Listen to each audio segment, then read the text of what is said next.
Hello guys and welcome to my YouTube channel. In this video we will continue studying games of Ashot Anastasian. Let's start. So here we are having the game Ashot Anastasian with the white pieces 25-75 against Emil Sutovsky 25-60, 1997, 9th of May, European Team Championship, Pula, Croatia. Bishop b2. Of course, white slowly wants to move the queen and then bring the rook to d1. Let's say queen d2, rook a d1. Black is aiming for d6, d5 ideas. And here Sutovsky went on d5, knight takes d5 to always have opportunity to take on g7. Knight f takes d5, bishop g7, king takes g7, c takes d. And here Emil Sutovsky played bishop d5. Computers are suggesting knight takes d5, slightly more precise. Bishop d5, e4, bishop c6. And here Ashot Anastasian played queen b1. Very interesting move, very logical move. For example, if you play queen c1, then rook e8. And you don't have this knight e3 because bishop e4 is coming. So queen b1, rook e8, knight e3, pawn on e4 is not hanging.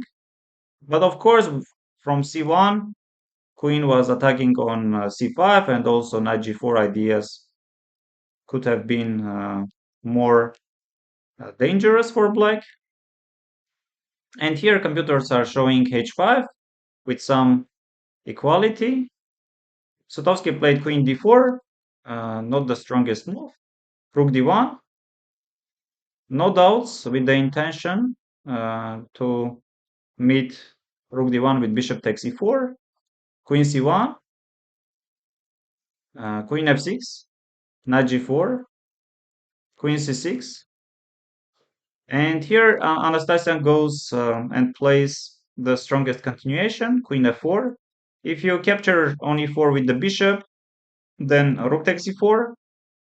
White does not have anything. If you play queen b2, then simply f6. If you go this check, then king g8. Black does not have any problems. Queen f4. And here Sutovsky went wrong by playing rook e6. The strongest would have been bishop g2. And if you go rook d6, with the ideas to play queen f6 or queen h6 check, knight d7. Rook takes c6, bishop takes c6.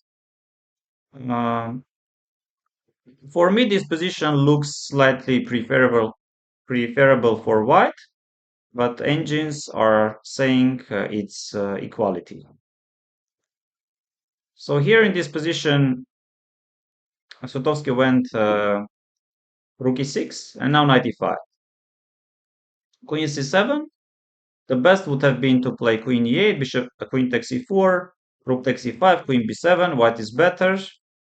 Black is having weaknesses on a7 and c5. c4 ideas are not possible. You cannot really move the rook from a8. And white is having much safer king. So white is much better. So instead of playing queen e8, which would have been the best, Sutovsky went queen c7, and now maybe he didn't see or missed something in the end of the line. Rook d7. Crushing move. Knight takes d7, queen f7, king h8. The only move. Otherwise, if you play king h6, then knight g4 and checkmate ideas are following. So king h8, queen takes. And here again, the best would have been queen e5, queen takes e5, knight e5, bishop e4. White is better, white is much better. But of course, still some chances are there. So bishop takes g2, and Anastasian played knight d7. Computers are showing that knight f7 finishes the game. If you go king g8 and knight g5, and if you go king g7, queen g7, quiet move, which finishes the game. Many threats are there. So it was knight d7, bishop c6, knight e5. Here, king g8 would have been slightly more precise, but of course, queen g7 forces white to trade the queens. Takes, takes, takes, takes. And here, rook d1 is much stronger continuation. White is much better. King f1. And here, Emil Sutovsky did not play the strongest c4. And if b takes c, rook e5, with the ideas to go rook a5 or maybe even rook c5. Yes, and activate the rook and get some counterplay. So rook d8, king e2. This is already very, very unpleasant position for black. The rest we can just enjoy how Ashot Anastasian is converting his advantage. Rook c1, rook c4. The main problem for black, they cannot attack or create any counterplay. This is rook e4. I like this check very much.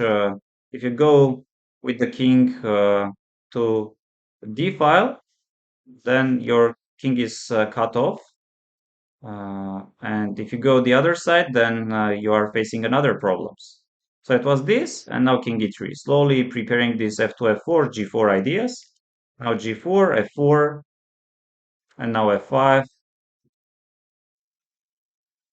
Yes, h4 maybe would have been a little bit stronger. Rook e3. This is already close to winning for white. a4, f6. This is already lost. Maybe the very last hope for Sutovsky was pushing c4 instead of a4. And then king f4 takes, king f5. And now check, and now capture on c4. Rook e4. Yes, not blundering the pawn with f6, f7. Rook f3 is coming. And now c5. Such a nicely played game by Ashot Anastasian against such a strong and high-rated player like Emil Sutovsky.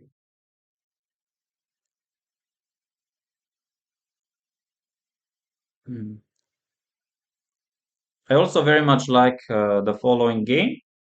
Ashot Anastasian is playing Hulak,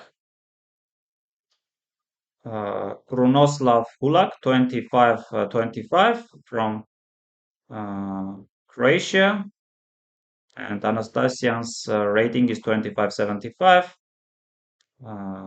The same tournament, 1997, 14th of May, round 9, Pula, Croatia. European team championship or individual championship, but I guess should be team championship.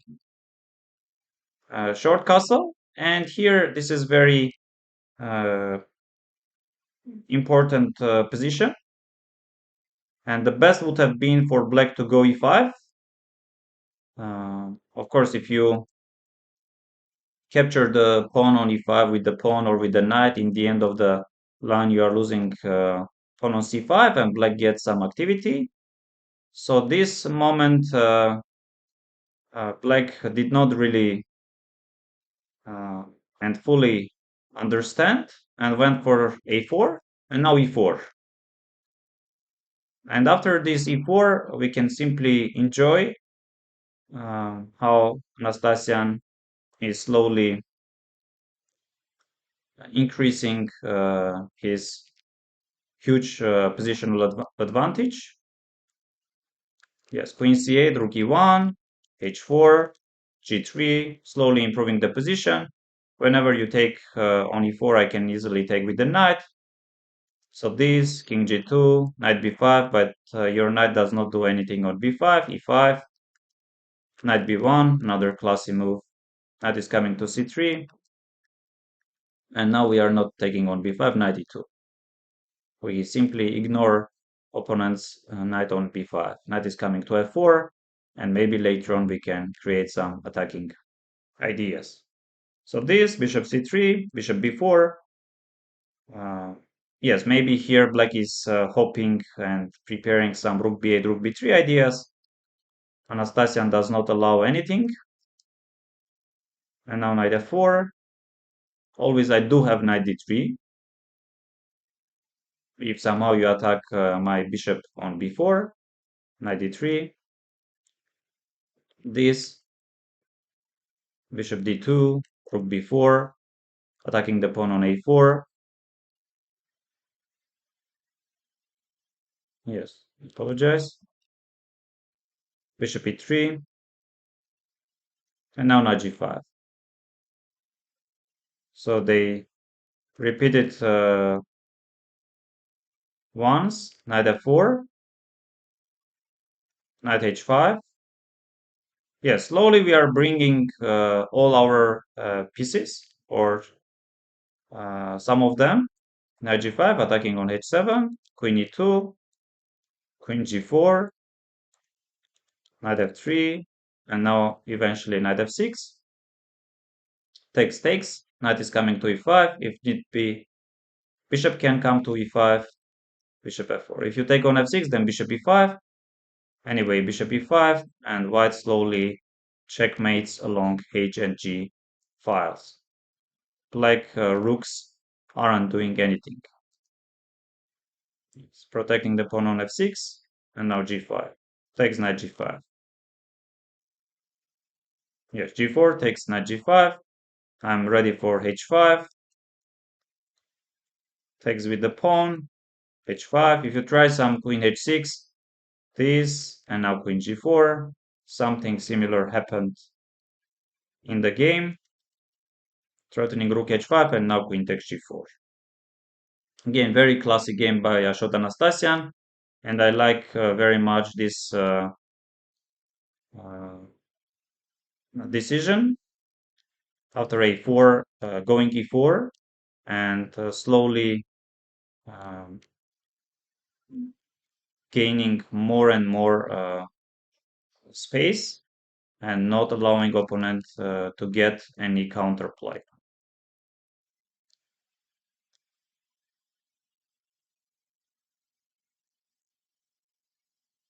Yes, this game, Ashot Anastasian is playing 25-75, Yannick Pelletier 24-70. The same tournament, 1997, first round, 6th of May. This takes. Another move is to play bishop b4, Ragozin.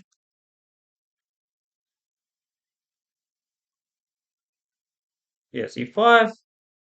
And nowadays bishop g4 is well known. I think some players even started playing this rook e1. If you go short castle, then e4. Let's say e5, d5, knight b6, bishop b3, bishop g4, rook e3. Not allowing bishop takes f3 capture. If you are interested in this line, you can analyze or just check the games of Ike Martirosyan. He played several good games. So e4, e5, d5, knight b6, bishop b3. Here, nowadays, everyone would play bishop g4. But back then, Pelletier didn't know or underestimated uh, his position or white's chances to get something. Short castle h3, stopping all bishop g4 ideas. Now rook d8, queen e2, bishop d7, rook f d1. Here, for example, after c takes d, white is being very slightly better. Game goes on. White is not having any risks, but with the precise play, usually black is getting something very close to equality. And here I fully don't get and don't understand Pelletier's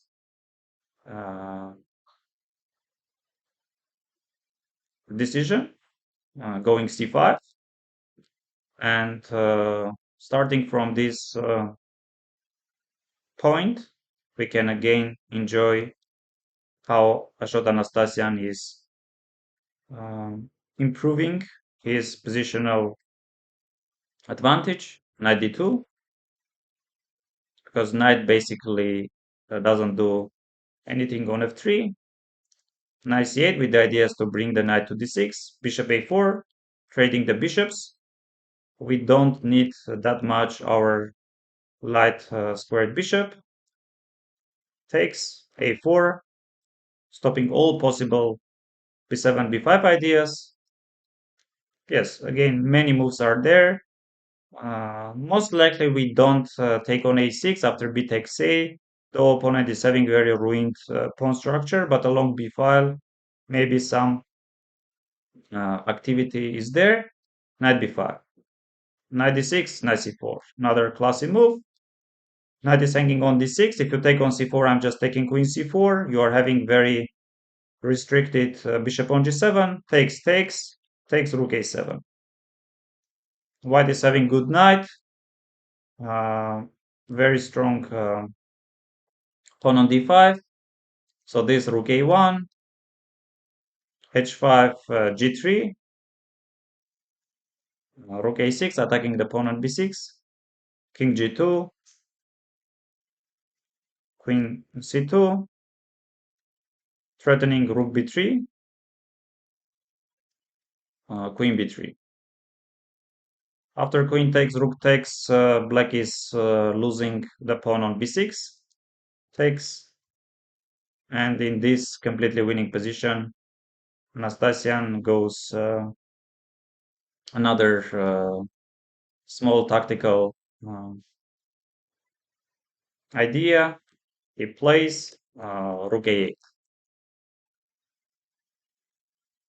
Yes. And Yannick Pelletier resigned. I like very much starting from knight d2. Very classic game, nicely played game. Positional torture for Yannick Pelletier.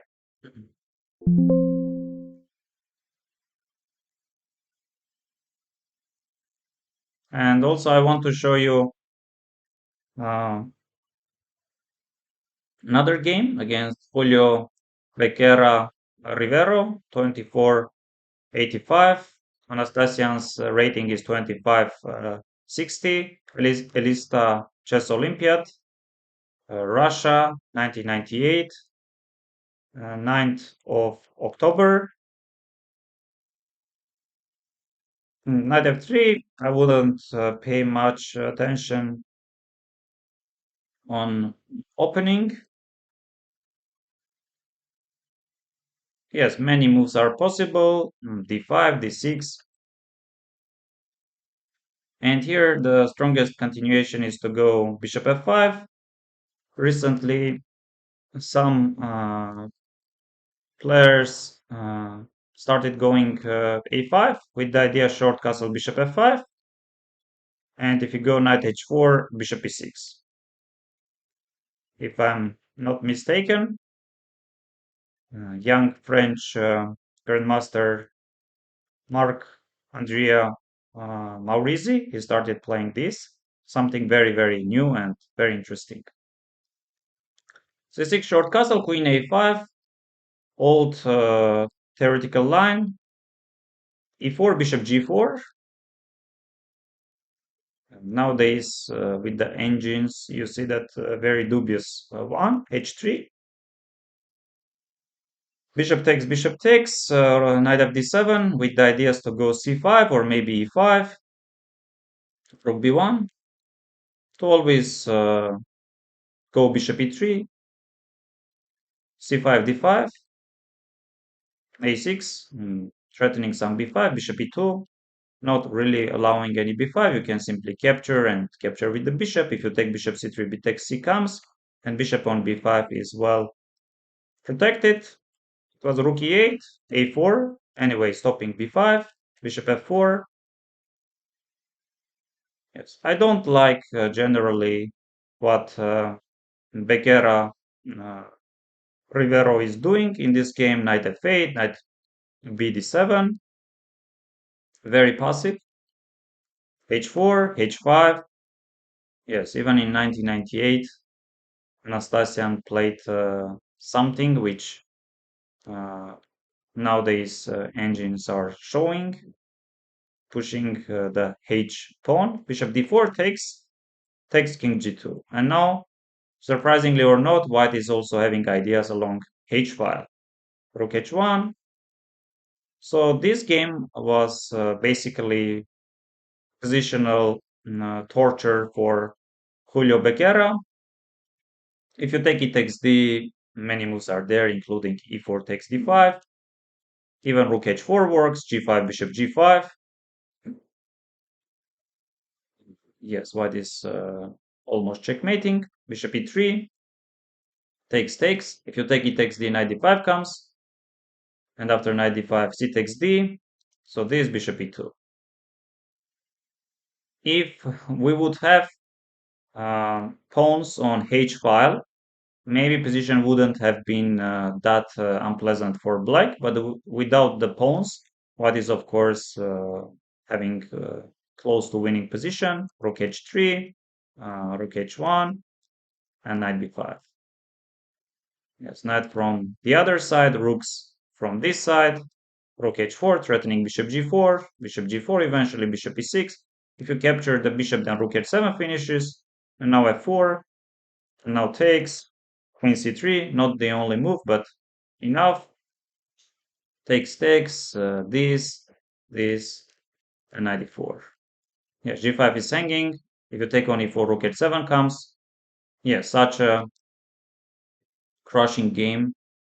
Such a game against 2485 rated player during the chess Olympiad. Thank you very much, dear friends. Hope you liked this video. Please, if you do have any stories connected, related to Ashot Anastasian, tell us, please, about them. I'm very much waiting for some stories. Maybe you played Anastasian, maybe you had opportunity to work with him, or maybe you just had some very nice conversation with him. Thank you very much, and please subscribe to my YouTube channel for upcoming videos. Thank you very much.